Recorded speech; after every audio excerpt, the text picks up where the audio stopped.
This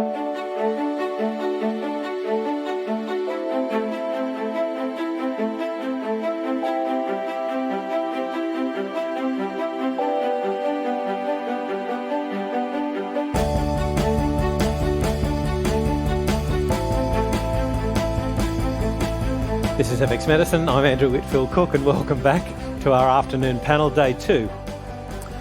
With me is Robbie Clark, Tabby Guest, Jules Galloway and Keone Moore.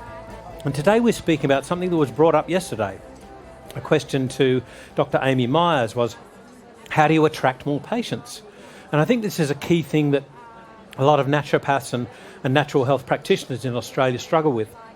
How do you develop a successful, thriving, Freudian slip, this hour of the day, a successful, thriving, ongoing business? So I think the first question is, and I'll ask all of the panellists, please be mindful, by the way, if there's any questions at the end, that we have to pass the microphone along. But Anthony Robbins is famous for saying, you've got to be of service. But the fact of the matter is that bills have to be paid before that time or on an ongoing basis. So how do you accomplish being of service while still being able to survive and put food on the table? Keone. Thanks, Andrew. So I guess from my perspective, and I guess everyone on the panel will have their own ideas about this, but I always talk about a win-win-win model, which is that we can actually provide healthcare that changes people's lives without losing our integrity. And that doesn't mean that we don't need to earn an income either. That we actually can have a very rewarding career with a suitable income that really gives back to the practitioner and their family at the same time of maintaining integrity. So I guess from my perspective, I run a clinic with a lot of naturopaths. And so we look at, when we're talking about the win-win-win model, we're talking about, the first and foremost is what's best for the patient, then what's the best for the practitioners, and then what's best for the clinic. And actually, for each of those, shareholders within the process, the clinic being viable financially is actually a part of that. And so we can't deliver healthcare that changes people's lives unless it is financially viable. Unless you're not there, yeah. Unless you're there, right? Yeah. For me, it was a long road of working out who I wanted to serve. I think when you first come out of college, you spray yourself everywhere for a while and everyone's telling you to niche, but you pick a niche and then it turns out that wasn't your niche after all. And we've all been there, I'm sure. And what I had to do is really take a step back and work out who I really wanted to serve, who I was passionate about serving, how I could share my message best with people.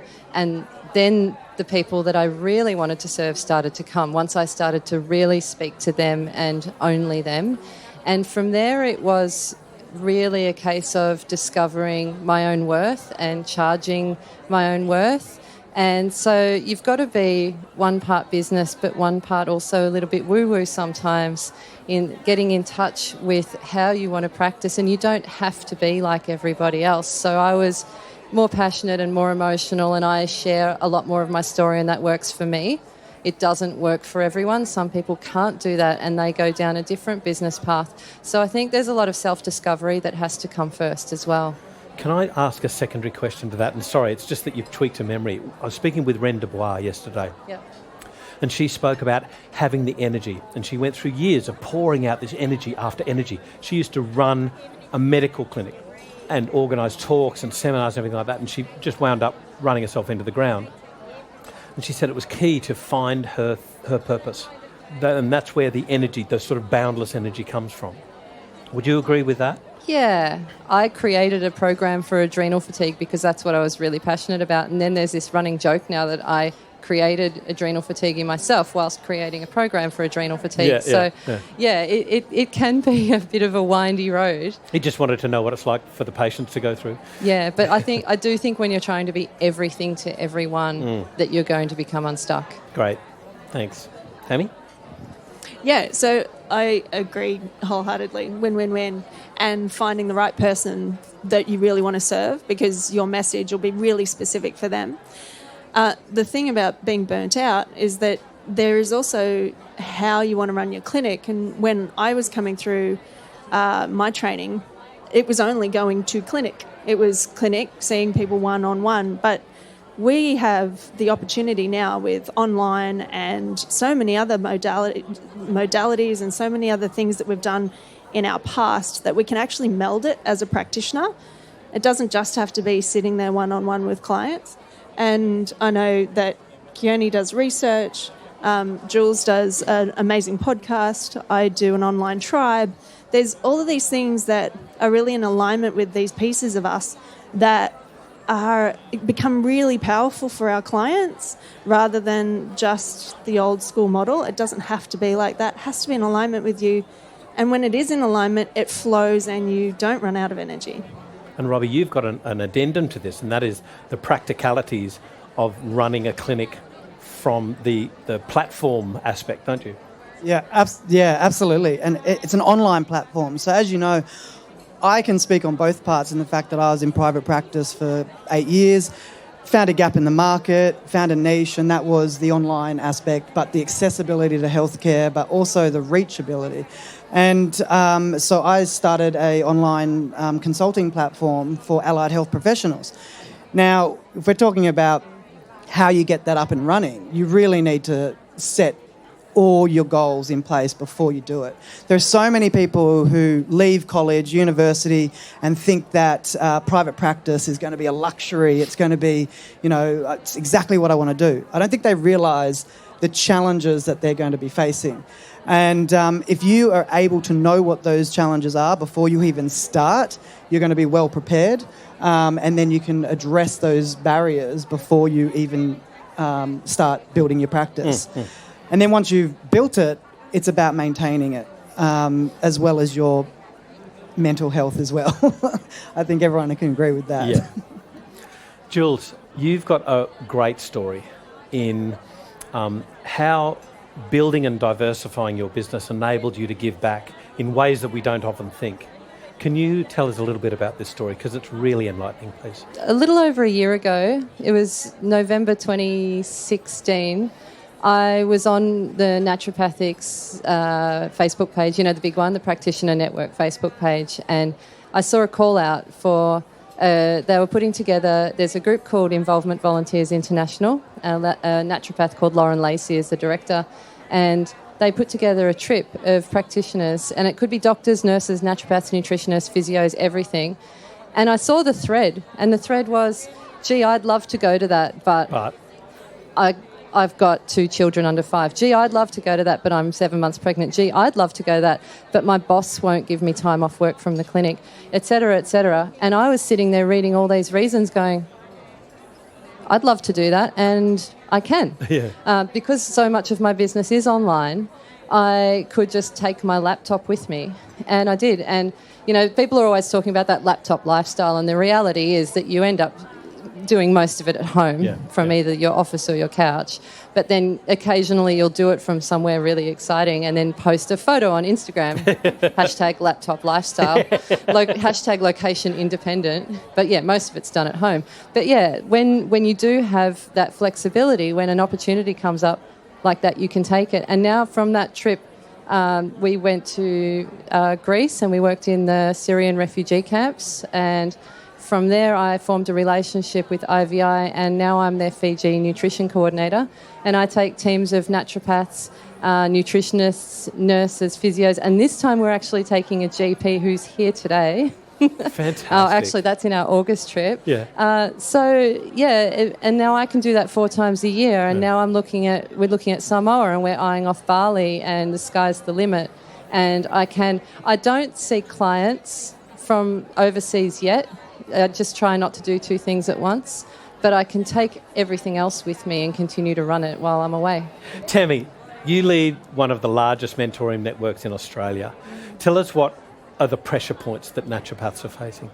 Oh, yeah. So when naturopaths and nutritionists and herbalists first come into practice, one of the biggest things is I want to get fully booked.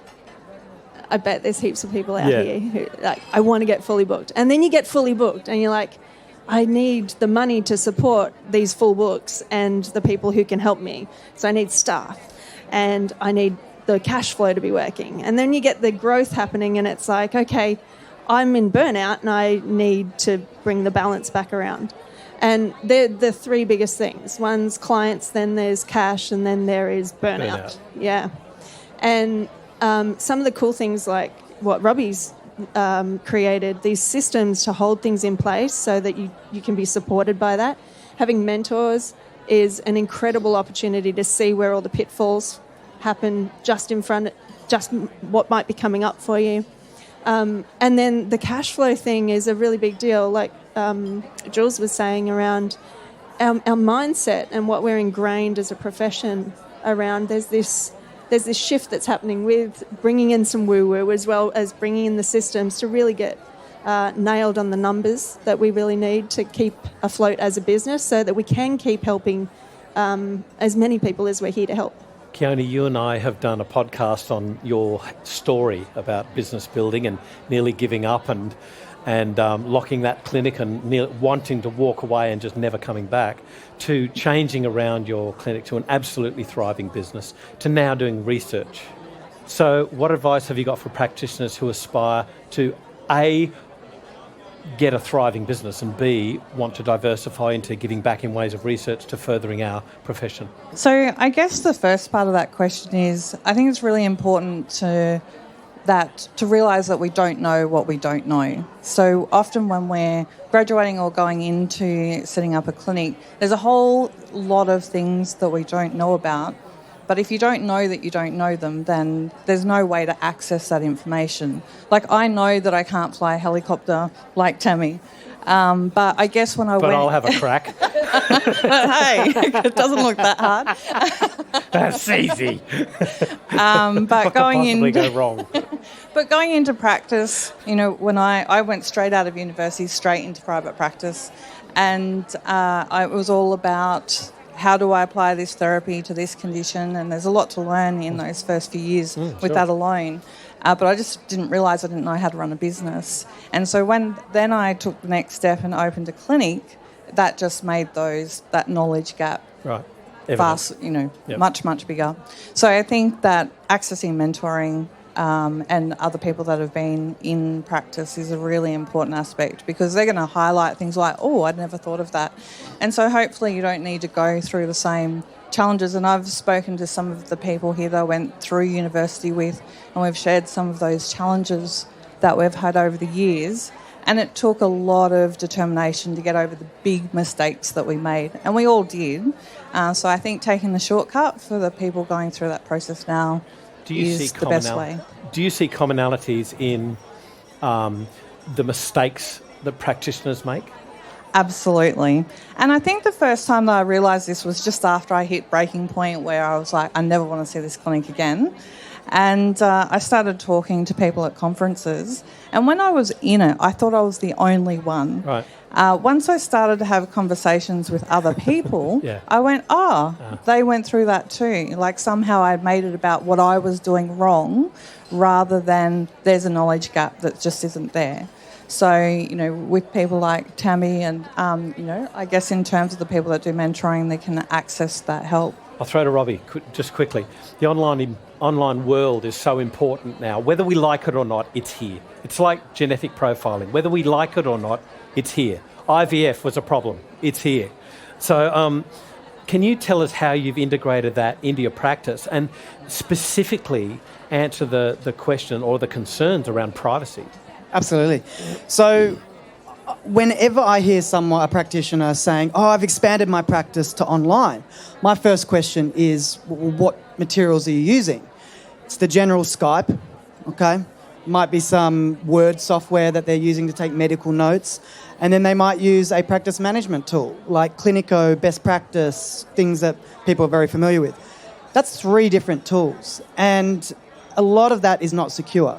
For example, the transmission of medical data and information, whether it be written, verbal, or electronic, is not secure with Skype. So it needs to undergo an encryption process, which a lot of this inbuilt virtual consultation type software, such as my platform allows for that. And yeah, the security is huge. I get practitioners all the time asking me, well, how secure is the data if I'm writing medical notes? These are all things that we've had to investigate through being compliant with the NHMRC guidelines, but also even in the States. They are well ahead in telemedicine and telehealth.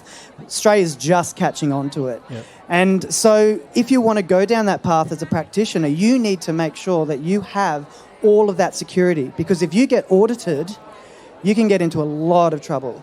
And finally, health information is the number one sought out information online. Financials, no longer. It was once upon a time, but now it's health information that people can hold for ransom and hijack, and that's a very expensive process. They might find out my weight.